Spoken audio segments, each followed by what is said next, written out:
നമുക്ക് ഇഷ്ടമുള്ള ഭക്ഷണവും വസ്ത്രവും ആവശ്യാനുസരണം നമുക്ക് ലഭിക്കുന്നു. എന്നാൽ ഇതൊന്നും ലഭിക്കാതെ കുറെ കുഞ്ഞുങ്ങൾ നമ്മുടെ ചുറ്റുപാടും ജീവിക്കുന്നു.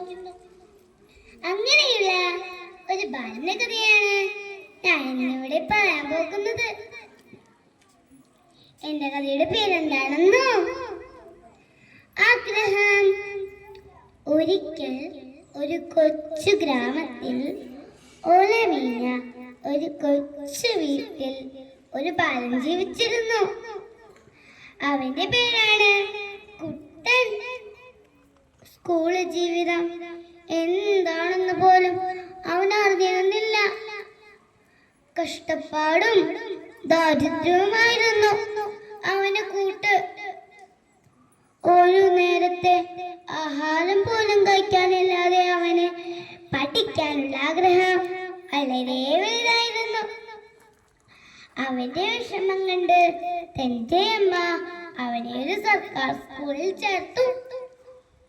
സ്കൂളിൽ ചെന്നപ്പോൾ എല്ലാവർക്കും പുതിയ ബാഗുകൾ, ചെരുപ്പുകൾ. ഇത് കണ്ട് കുഞ്ഞിന്റെ മുഖത്തേക്ക് നോക്കാനേ കഴിഞ്ഞില്ല. അന്ന് അവിടെ വെച്ച് കുട്ടന് ബാബു എന്ന് പറഞ്ഞൊരു സുഹൃത്തിനെ ലഭിച്ചു. അവൻ വളരെ ധനികനായിരുന്നു. ഒരു ദിവസം കുട്ടൻ ബാബുവിനോട് ചോദിച്ചു, നിന്റെ വീട് ഓലയാണോ ഓടാണോ? ബാബു പറഞ്ഞു, മാളികപ്പുറമുള്ള വീട്. കുട്ടൻ അതിശയത്തോടെ ചോദിച്ചു, അതെന്താ? ബാബു പറഞ്ഞു, നീ അങ്ങനെയുള്ള വീടൊന്നും കണ്ടിട്ടില്ലേ? ഞാനൊരു ദിവസം നിന്നെ എന്റെ വീട്ടിലേക്ക് കൊണ്ടുപോകാം. അങ്ങനെ ഒരു ദിവസം ബാബു കുട്ടനെയും കൂട്ടി എന്റെ വീട്ടിലേക്ക് യാത്രയായി. വീട് കണ്ടതും കുട്ടൻ ഞെട്ടിപ്പോയി. അയ്യോ, ഇതെന്താ? കൊട്ടാരം പോലെ ഉണ്ടല്ലോ. അങ്ങനെ വാതിൽ തുറന്നതും കുട്ടൻ പേടിച്ചു പോയി.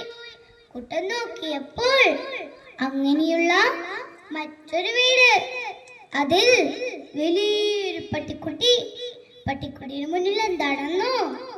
വലിയൊരു പാത്രം. പാത്രം നിറയെ ഭക്ഷണം. എന്താണ്? കുട്ടന്റെ വായിൽ വെള്ളമോതി. ഒരിക്കൽ സ്കൂളിൽ ചെന്ന എല്ലാവരോടുമായി ഒരു ചോദ്യം ചോദിച്ചു, നിങ്ങൾക്ക് ഭാവിയിൽ ആരാകണം?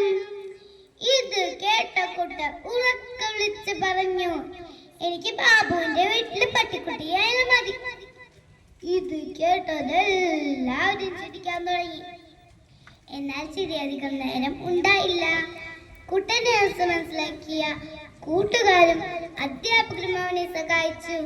അങ്ങനെ കുട്ടൻ കഷ്ടപ്പാടിലൂടെയും ദാരിദ്ര്യത്തിലൂടെയും പഠിച്ചുയരങ്ങളിലെത്തി. കൂട്ടുകാരെ, നമുക്കിതിൽ നിന്ന് എന്ത് മനസ്സിലാക്കാം? ആഗ്രഹങ്ങളുണ്ടെങ്കിൽ മാത്രമേ ഉയരങ്ങളിൽ എത്താൻ സാധിക്കൂ. കുട്ടന്റെ ജീവിതം നമുക്ക് ഒരു പ്രചോദനമാകട്ടെ. നന്ദി, നമസ്കാരം.